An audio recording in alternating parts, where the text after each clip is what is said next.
Alright, so planetary harmonics, or why I tingle under the moonlight, was that it? The best part's the titles, I know.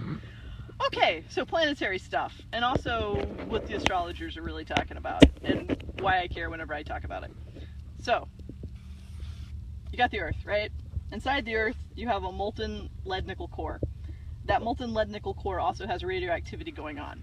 So, the Earth spins in a counterclockwise rotation, which I'm doing backwards here, so hopefully I got that right. And as the Earth spins, the core inside spins also, because it's molten. The moon, out here, also has a molten core. Okay. This spinning rotation, of course, because it's smaller, it spins faster than the rest. So the interaction between this spin and this spin creates, with what's going on with the nickel iron and the radioactivity that's going on atomically, you create essentially an electromagnetic field. Alright, so let's just do that. Moon, same thing, right? Electromagnetic field. You, walking around on Earth, right? Just my little stick man, has a heart, has nickel iron going on in your system too. You also have electromagnetic field. You got a little rotation action going on also. This electromagnetic field affects this one, which also affects, obviously, this one. Okay, so that's your electromagnetics. Now, in esoteric science, right? By person. He looks great. Yeah, right? Sexy. Sexy. Hey, look, give him some hair. A model. An earring. There you go. It's for you. Alright, Wham. I just forgot what I was talking about. Okay, electromagnetics. Esoteric science, everyone talks about how your energy comes in the left, goes out the right. Okay? So this is the in, this is the out motion, which obviously, now that you know it, goes in counterclockwise fashion. Because, check it out, right? So, frequency harmonics, the chakra system, okay? So you got your red, orange, yellow, green, blue, indigo, violet, stargate. These, remember how I was telling you the pen, see the color pink here, the pink is actually a frequency that your brain is interpreting.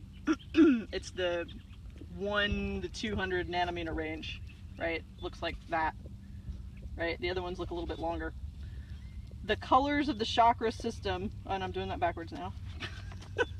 Red, orange, yellow, Hang green. in there, gang.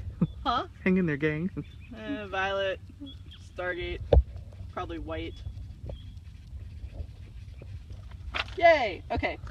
The colors that you are used to seeing as the chakra system are actually frequency ranges according to the colors of the angstroms that are given in frequencies. Alright, so we got red, I think that's 200, orange is 300, yellow, no, I got this, okay, so 400, 300, 200, let's make that a 100, I don't know, I'm not doing this, this is all qualitative, by the way, for you real science people.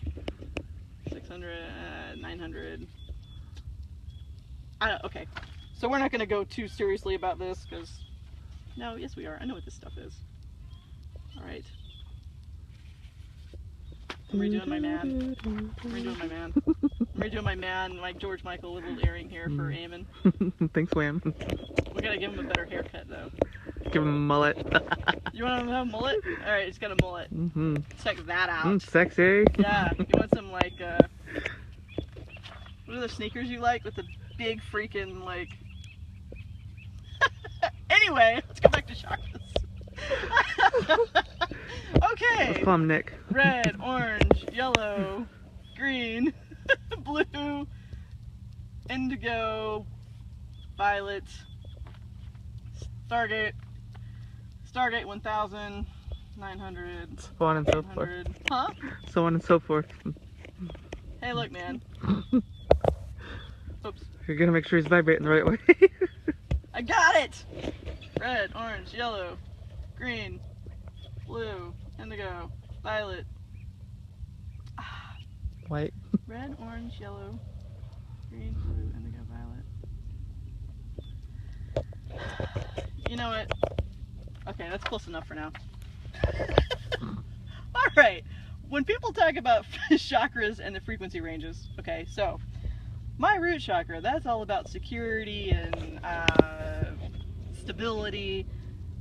Orange, that's sacral, so that's sexual and reproductive. Yellow, self-powerment, that kind of thing. Anyway, green, heart.